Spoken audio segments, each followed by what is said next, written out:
Yo, Emilio Mola Vidal, general y jefe de las Fuerzas Armadas de Navarra, hago saber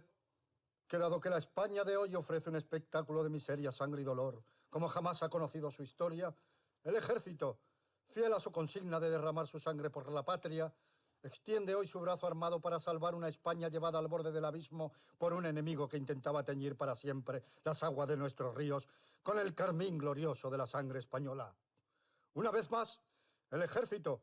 unido a otras fuerzas de la nación, siente el deber de recoger el gran anhelo de todos los españoles, que no es otro que el de imponer el orden, la justicia y una nación libre, poderosa y grande. Queda declarado el estado de guerra.